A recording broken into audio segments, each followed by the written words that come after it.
Good evening, my dear friends. This is your Subbarao sir, founder and director of Ashoka Institute Circle, Ashok Nagar Institutes, Hyderabad. So friends, UPSC conduct చేసేటటువంటి civil services exam syllabus ఏంటి, ఆ pattern of examination ఎలా ఉంటుంది అనే అంశాలు మనం ఈ వీడియోలో తెలుసుకుందాం. సో ఎక్కువ మంది సివిల్ సిలబస్ ప్యాటర్న్ని తెలుగులో ఎక్స్ప్లెయిన్ చేయమని అడుగుతున్నారు. సో ముఖ్యంగా ఇది తెలుగు మీడియంలో వాళ్ళకి, ఇంగ్లీష్ మీడియం వాళ్ళకి, ముఖ్యంగా తెలుగు మీడియం వాళ్ళకి బాగా హెల్ప్ అవుతుంది. సో ఇందులో తెలుగులో కానీ మనం సిలబస్ చదివినట్లయితే చాలా ఈజీగా ఉంటుంది సివిల్ సర్వీసెస్ ఎగ్జామ్. ఒక ప్లాన్ ప్రకారం, ఒక పద్ధతి ప్రకారం, ఒక సిస్టమేటిక్గా చదివితే సివిల్స్ తెలుగులో సక్సెస్ అవ్వచ్చని ఇటీవల వచ్చినటువంటి రిజల్ట్స్లో మన వాళ్ళు తెలుగులో రాసి సక్సెస్ అయినటువంటి వాళ్ళు చాలామంది ఉన్నారు. ఆ విషయాలన్నీ మీకు తెలిసినవే. సో తెలుగు మీడియంలో సక్సెస్ అయిన వాళ్ళకి ఎంత మీడియా కవరేజ్ ఇచ్చారో కూడా మీరు గమనించవచ్చు.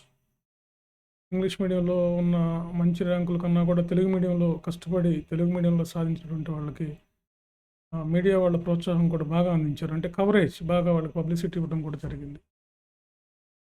సో ఎందుకంటే రీజనల్ భాషలో, అంటే ప్రాంతీయ భాషలో రాసి అంత పెద్ద సర్వీస్ సాధించడం అనేది గొప్ప విషయం. సరే, మరి ఈ సివిల్స్ ఎగ్జామ్ ప్యాటర్న్ ఎలా ఉంటుంది, అసలు ఏమేమి సర్వీసెస్ ఉంటాయి ఇందులో సివిల్ సర్వీసెస్లో? సివిల్ సర్వీసెస్లో ముఖ్యంగా మనకి చూస్తే 3 స్టేజెస్లో ఎగ్జామ్ జరుగుతుంది. ద ఫస్ట్ స్టేజ్ ఏంటంటే మనకి ప్రిలిమ్స్ ఎగ్జామ్. ప్రిలిమ్స్ ఇది ఫస్ట్ స్టేజ్. సెకండ్ స్టేజ్లో మెయిన్స్ ఉంటుంది, ప్రధాన పరీక్ష అంటారు, మెయిన్స్ ఎగ్జామినేషన్. థర్డ్ స్టేజ్లో మనకి ఇంటర్వ్యూ ఉంటుంది. ఇలా 3 స్టేజెస్ ఉంటాయి. ప్రిలిమ్స్ అనేది జస్ట్ మనకి క్వాలిఫైయింగ్ పేపర్ మాత్రమే. మెయిన్స్, ఇంటర్వ్యూ రెండు మనకి ప్రధానమైనటువంటి. మెయిన్స్లో మనకి 1750 మార్కులకి మెయిన్స్ ఎగ్జామ్ జరుగుతుంది. అదేవిధంగా ఇంటర్వ్యూ ఒక 275 మార్క్స్ జరుగుతుంది. 275 మార్క్స్, మొత్తం అరౌండ్ 25 మార్క్స్, దగ్గరగా మనకి 2025 మార్కులకి మనకి సివిల్ సర్వీసెస్ ఎగ్జామ్ ఉంటుంది. ఈ 2025 మార్కులకు మనకి 50% మార్కులు వస్తాయి. టాప్ ర్యాంక్ వస్తుంది 50% మార్క్స్. అంటే అరౌండ్ 1000 మార్క్స్ కానీ వచ్చినట్లయితే మనం టాప్ 10లో, ఒక్కోసారి టాప్ 50లో ఉండడానికి అవకాశం ఉంటుంది. అంటే మనకి 40-50% మార్కులు వస్తే ఖచ్చితంగా మనకి సివిల్ సర్వీసెస్లో జాబ్ వస్తుంది అన్నమాట. మరి ఇందులో సివిల్ సర్వీసెస్లో ప్రధానంగా 24 సర్వీసెస్లు ఉంటాయి. అంటే 24 రకాల ఉద్యోగాలకి ఒకటే ఎగ్జామ్ పెడతారు. 24 జాబ్స్ ఉంటాయి, ఒకటే ఎగ్జామ్. వీటన్నిటికి కలిపి ఒకటే ఎగ్జామ్. మీకు వచ్చినటువంటి ర్యాంక్ ఆధారంగా మీకు కల్పిస్తారు ఈ 24 సర్వీసెస్. వీటిలో ప్రధానమైనవి IAS, IPS, IFS, Indian forest service. ఇవి ఆల్ ఇండియా సర్వీసెస్ అంటారు. ఇక మిగిలినవి గ్రూప్ ఏ సర్వీసెస్ అంటారు, లేదా సెంట్రల్ సర్వీసెస్ అంటారు. ఇందులో ఈ 3 పోతే ఇంకా దగ్గరగా మనకి ఒక 21 సర్వీసెస్ ఇందులో ఉంటాయి. ఇందులోనే Indian foreign service, Indian revenue service, IRTS,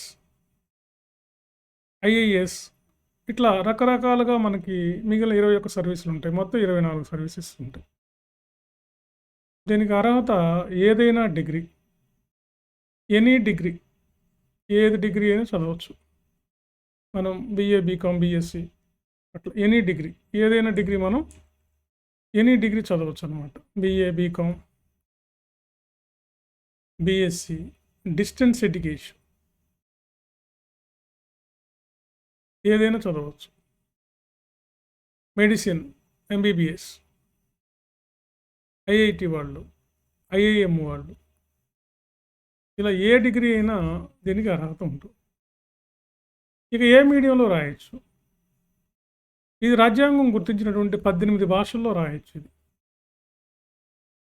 అంటే వాటిలో మన తెలుగు కూడా ఒకటి.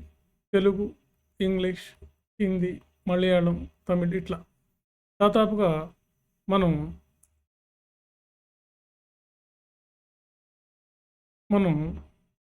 ఒక 24 లాంగ్వేజెస్‌లో రాయొచ్చు. 18 లాంగ్వేజెస్‌లో రాయొచ్చు. మరి ఈ ఎగ్జామ్‌కి అర్హత కేవలం డిగ్రీనే అన్నాం. డిగ్రీ ఏదైనా డిగ్రీ ఉంటే చాలు. వయసు ఎంత? వయసు ఎంతుండాలి? ఏజ్. ఏజ్ గాని చూస్తే 21 ఇయర్స్ నిండి ఉండాలి. 21 ఇయర్స్ నిండినటువంటి వాళ్ళు 37 ఇయర్స్ వచ్చేంత వరకు ఎగ్జామ్ రాయొచ్చు. అయితే ఇక్కడ మళ్ళా అటెంప్ట్స్ అని ఒక లిమిట్ పెట్టారు.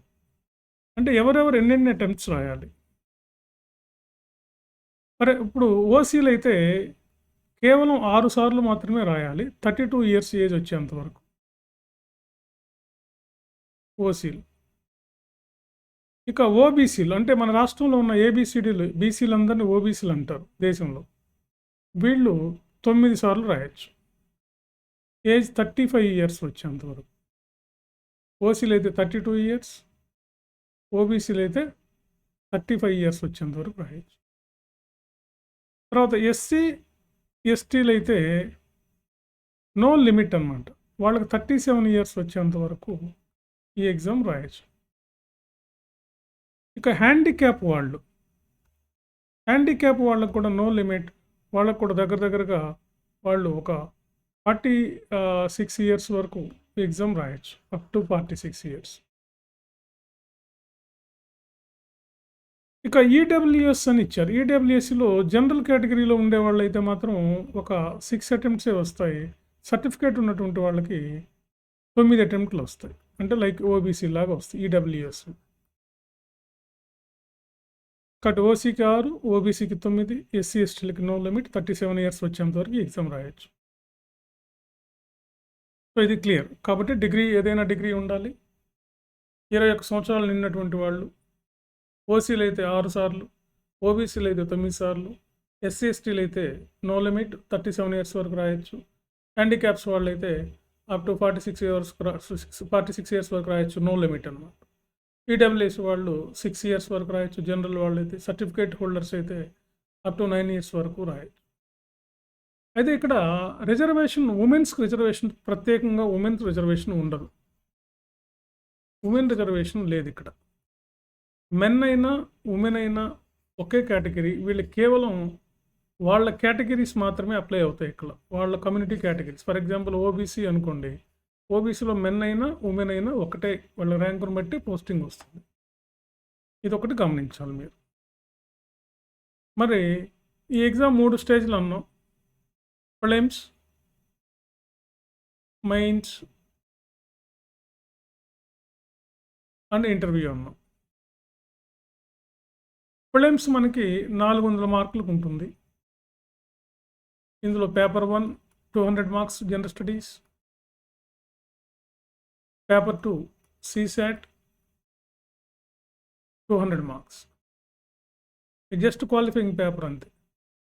ఇక మెయిన్స్కి వచ్చేసరికి 1750 మార్క్స్ ఉంటాయి. దాదాపుగా 7 పేపర్స్ ఉంటాయి. 7 × 250.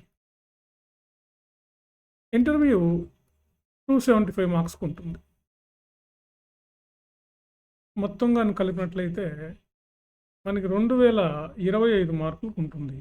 ఇందులో మీకు 40 to 50% వస్తే పక్కా సర్వీస్ వస్తుంది. 24 సర్వీసుల్లో ఏదో ఒక సర్వీస్ వస్తుంది. 50%, 45 to 50% వచ్చే వాళ్ళకి ఐఏఎస్, ఐపీఎస్లే వస్తాయి. చూడండి, 50%కి టాపర్కే 50% మార్క్స్ ఉంటాయి. అంటే చూడండి, అతి తక్కువ మార్కులతో ఎక్కువ సర్వీస్ సాధించడానికి అవకాశం ఉన్నటువంటి ఎగ్జామ్ ఈ ఇండియన్ సివిల్ సర్వీసెస్ ఎగ్జామ్.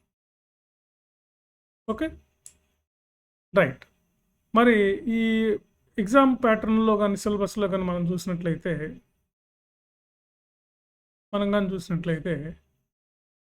మనకి ప్రిలిమ్స్లో 2 పేపర్స్ ఉంటాయి. జనరల్ స్టడీస్లో ఒకటి, జనరల్ స్టడీస్ 2 అని 2 ఉంటాయి.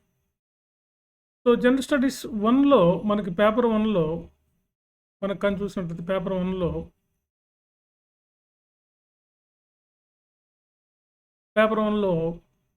100 మార్క్స్కి ఉంటుంది.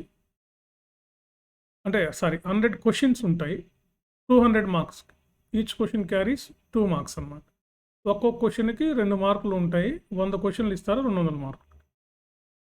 తర్వాత సీసాట్లో మనం కానీ చూస్తే 80 క్వశ్చన్స్ ఇస్తారు. ఇది కూడా 200 మార్క్స్కి, అంటే దగ్గర దగ్గర ఇక్కడ 2.5 మార్క్స్ ఉంటుంది.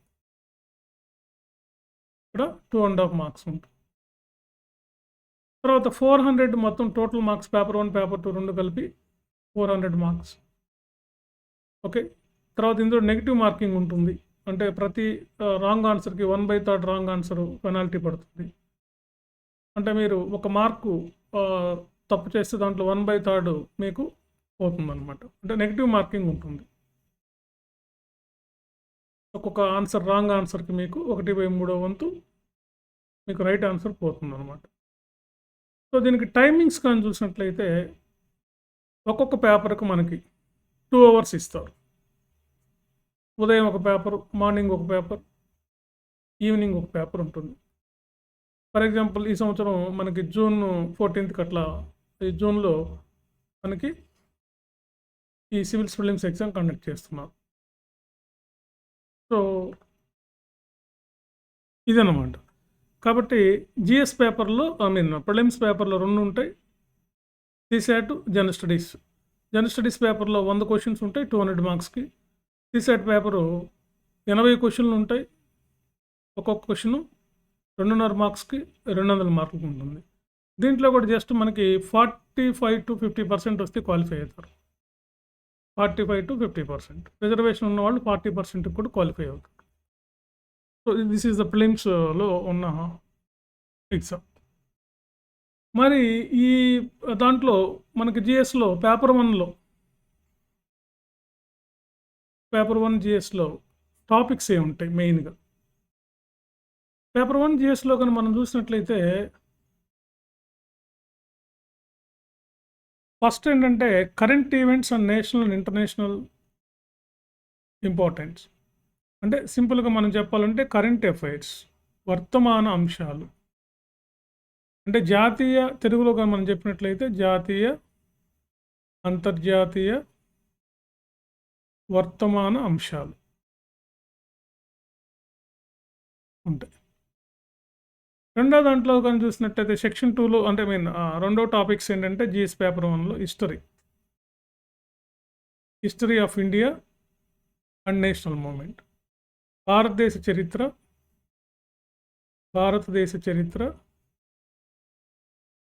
జాతీయోద్యమ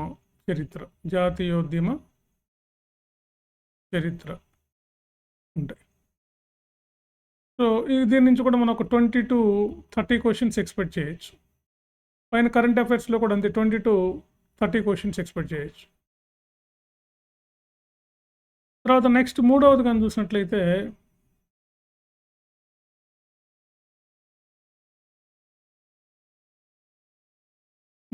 చూస్తే ఇండియా అండ్ వరల్డ్ జియోగ్రఫీ ఉంది. So Indian Geography, world Geography ఉంటాయి. భారతీయ భూగోళ శాస్త్రం, ప్రపంచ భూగోళ శాస్త్రం. దీని నుంచి కూడా మనకు ఒక 15 to 25 క్వశ్చన్స్ ఎక్స్పెక్ట్ చేయొచ్చు. ఇక మూడవది పాలిటీ అండ్ గవర్నెన్స్. దీన్ని మనం పాలిటీ అంటాం. భారత రాజకీయాలు లేదా రాజ్యాంగం. దీని నుంచి కూడా మనకు ఒక 15 to 25 క్వశ్చన్స్ ఎక్స్పెక్ట్ చేయొచ్చు.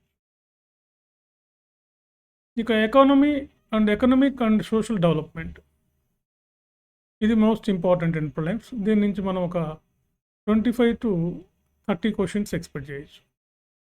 దీన్ని మనం సింపుల్గా ఆర్థిక వ్యవస్థ అంటాం.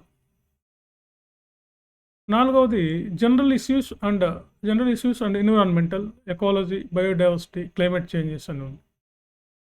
దీన్ని సింపుల్గా మనం జనరల్ ఇష్యూస్ అంటే ఎన్విరాన్మెంట్ అంటారు. ఎన్విరాన్మెంట్ అంటే పర్యావరణం. ఈ రెండింటిని కలిపి సైన్స్ అండ్ టెక్నాలజీ అంటారు. General science and general issues కలిపి సైన్స్ అండ్ టెక్నాలజీ, శాస్త్ర సాంకేతిక రంగాల్లో అభివృద్ధి. దీని నుంచి కూడా మనం ఒక 15 to 25 క్వశ్చన్స్ ఎక్స్పెక్ట్ చేయొచ్చు.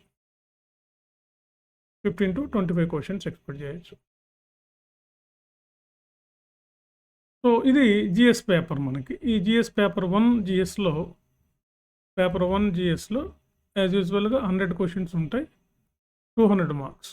ఈచ్ క్వశ్చన్ 2 మార్క్స్ ఉంటుంది, 2 మార్కులకు ఉంటుంది. నెగిటివ్ మార్కింగ్ ఉంటుంది. ప్రతి రాంగ్ ఆన్సర్కి 1/3 వంతు మీరు పెనాల్టీ కట్టాల్సి ఉంటుంది. ఇక సీసాట్లో ఏముంటాయి? మనం సీసాట్ సిలబస్ పేపర్ 2 అని చూసినట్లయితే CSAT civil services aptitude test అంటారు.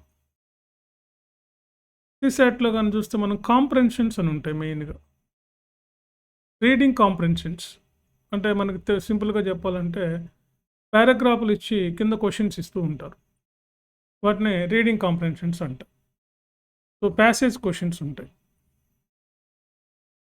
తర్వాత interpersonal skills including communication skills అని ఉంటాయి. తర్వాత logical reasoning, decision making, general mental ability, basic numeracy. సింపుల్గా చెప్పాలంటే ఇందులో ఏమీ లేదు. ఒకటేంటంటే రీజనింగ్ ఉంటుంది, రెండవది మెంటల్ ఎబిలిటీ, మూడవది రీడింగ్ కాంప్రెన్షన్స్ ప్యాసేజెస్, నాలుగవది డెసిషన్ మేకింగ్. సో ఇవి మెయిన్గా ఇది ఇందులో ఉంటాయి. ఇది కూడా 80 క్వశ్చన్స్ వస్తాయి, 200 మార్క్స్, 2.5 మార్క్స్ ఉంటుంది. సో ఇది మనకి ప్రిలిమినరీ ఎగ్జామ్. సో ఇందులో మనకి 45 to 50% క్వశ్చన్స్ రావాలి. కొన్ని సందర్భాల్లో 40-42% వచ్చినా కానీ ప్రిలిమ్స్ క్లియర్ చేస్తున్నారు. ప్రిలిమ్స్ క్లియర్ చేసిన వాళ్ళని 1:13 రేషియోలో మెయిన్స్కి ఎంపిక చేస్తారు. అంటే రెండవ స్టేజ్కి మెయిన్స్ ఎగ్జామ్. అంటే ఉదాహరణకి మనకి 1000 పోస్టులు ఉన్నాయి అనుకుందాం ఈ సంవత్సరం. 1000:13 అంటే దగ్గరగా మనకి ఒక 13,000 మందిని మనకి ఎంపిక చేయడం జరుగుతుంది మెయిన్స్కి. సో మెయిన్స్లో మనకు ప్రధానంగా ఒక 7 పేపర్లు ఉంటాయి. 7 పేపర్లు ఉంటాయి. వీటిలో పేపర్ 1 జనరల్ ఎస్సే. ఒక జనరల్ ఎస్సే రాయాల్సి ఉంటుంది, 250 మార్క్స్కి ఉంటుంది. సాధారణ వ్యాసము అంటారు దీన్ని. కంప్లీట్గా మనం తెలుగులోనే రాయొచ్చు దీన్ని. తర్వాత రెండోది పేపర్ 2 జనరల్ స్టడీస్లో Indian heritage and culture, history and Geography. రెండవ పేపర్లో మనం సింపుల్గా చెప్పాలంటే చరిత్ర, సంస్కృతి, భూగోళ శాస్త్రం.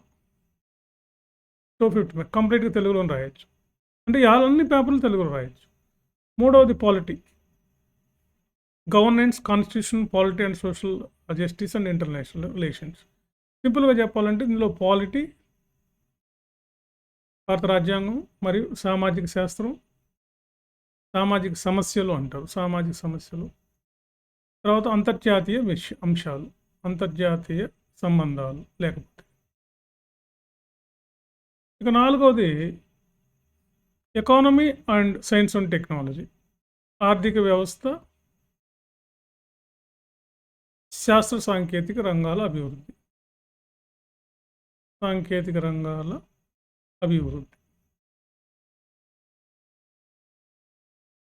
ఇక 5వ పేపర్లో చూస్తే యాక్చువల్గా జనరల్ స్టడీస్ అంటేనేమో ఈ పేపర్ 2, పేపర్ 3, పేపర్ 4, పేపర్ 5 ఈ 4ని జనరల్ స్టడీస్ అంటారు. జనరల్ ఎస్సెని సపరేట్గా ఒకటి అంటారు. మామూలుగా పేపర్ వైజ్గా చూస్తే మాత్రం 5వ పేపర్ మామూలుగా జనరల్ స్టడీస్లో పరంగా చూస్తేనేమో ఇది 4వ పేపర్ అవుతుంది, ఎథిక్స్ అండ్ ఇంటిగ్రిటీ. దీన్నే మనం నీతి, నిజాయితీ అంటారు. నీతి, నిజాయితీ, సమగ్రత. ఇది మనకి 4వ పేపర్. ఇది కూడా 250 మార్క్స్ తెలుగులో రాయొచ్చు. చాలా ఈజీ అన్నమాట, చదవకుండా రాయడానికి అవకాశం. ఇక ఆప్షనల్ సబ్జెక్ట్ అని ఒకటి ఉంటుంది మీకు. మనం ఎంచుకున్న ఆప్షన్లో 2 పేపర్లు ఉంటాయి. ఉదాహరణకి ఈ సంవత్సరం మనకు తెలుగు మీడియంలో రాసిన ఆయన మనకి పొలిటికల్ సైన్స్ ఎన్నుకున్నాడు, మన ఉదయ కృష్ణారెడ్డి. పొలిటికల్ సైన్స్, దీన్ని రాజనీతి శాస్త్రం అంటారు. దీంట్లో పేపర్ 1, పేపర్ 2 అని 2 ఉంటాయి. 2 తెలుగులోనే రాయొచ్చు. ఒక్కో దానికి 250 మార్కులు. యాక్చువల్‌గా తెలుగు మీడియంలో రాసే వాళ్ళకి పాపులర్‌గా బాగా ఉపయోగపడే ఆప్షన్ లేదంటే తెలుగు లిటరేచర్. ఇది తెలుగు లిటరేచర్ అయితే మీకు చాలా ఎక్కువ మార్క్స్ రావడానికి కూడా దీంట్లో కూడా పేపర్ 1, పేపర్ 2. ఇక్కడేంటంటే పేపర్ 1, పేపర్ 2 2 క్వెషన్ పేపర్స్ కూడా తెలుగులో ఉంటాయి. ఇప్పుడు మనం పైన చెప్పుకున్నవన్నీ కూడా మనం తెలుగులో రాయొచ్చు. బట్ క్వెషన్ పేపర్స్ ఇంగ్లీష్‌లో ఉంటాయి. ఆన్సర్ మాత్రం తెలుగులో రాయొచ్చు. కానీ తెలుగు లిటరేచర్ అనే పేపర్‌కి అంటే ఆప్షనల్ పేపర్‌లో ఉండే 2 పేపర్స్‌కి తెలుగులోనే క్వెషన్ పేపర్ వస్తుంది. ఆన్సర్ తెలుగులో రాయొచ్చు. అది అడ్వాంటేజ్ మనకి. కాబట్టి ఇది ఫ్రెండ్స్ మనకి సివిల్ సర్వీసెస్ ప్యాటర్న్. దీన్ని ఇలా మనం డీకోడింగ్ చేసుకుంటే ఇది చాలా సింపుల్‌గా ఉండేటటువంటి పద్ధతనమాట.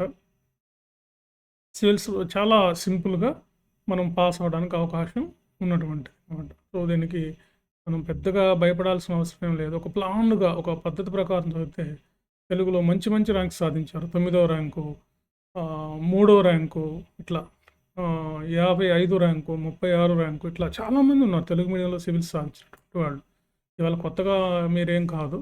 కాబట్టి భయపడాల్సిన అవసరం లేదు. మీ మీద మీరు నమ్మకం పెట్టుకొని వచ్చినట్లయితే సివిల్స్ ఖచ్చితంగా సాధించవచ్చు. మాతో రండి, వచ్చి మాతో జట్టు కట్టండి. ఇక్కడ ఉండండి, కోచింగ్ జాయిన్ అవ్వండి. మేము చెప్పినట్టుగా ఫాలో అవ్వండి. మేము టీచ్ చేసిన దాంట్లో ఒక 50% మీరు ఫాలో అయితే చాలు. ఈజీగా సివిల్ సర్వీసెస్ తెలుగు మీడియంలో సక్సెస్ అవ్వచ్చు. అదేవిధంగా ఇంగ్లీష్ మీడియం వాళ్ళకి కూడా బాగా హెల్ప్ అవుతుందన్నమాట. సో, మా ఛానల్ సబ్స్క్రైబ్ చేయండి. ఇంకా ఎక్కువ మందికి తెలియజేయండి, షేర్ చేయండి. సో, ఇలా మన తెలుగు వాళ్ళని ఐఏఎస్‌లను చేయటం అన్నదే నా ధ్యేయం అనమాట మెయిన్‌గా. అంటే గ్రామీణ ప్రాంతాల్లో తెలుగు మీడియంలో చదివి సివిల్స్ రాయాలని కోరికుండి సివిల్స్ రాయలేకపోవడం ఇలాంటివి ఉంటాయి. ఇంగ్లీష్ రాదనే భ్రమలో ఉంటారు వాళ్ళు. వీళ్ళందరూ భ్రమ పోగొట్టి వీళ్ళని ఎంకరేజ్ చేస్తున్నారు. 2012 నుంచి నేను ఈ తెలుగు మీడియంలో సివిల్స్ రాసేవాళ్ళు. అటు ఇంగ్లీష్ మీడియంలో చేస్తూనే తెలుగు మీడియం వాళ్ళ మీద స్పెషల్ ఫోకస్ చేసి వీళ్ళని ఎంకరేజ్ చేస్తున్నాను. సో, కాబట్టి మీరు కూడా నాకు సపోర్ట్ చేయండి. Thank you very much.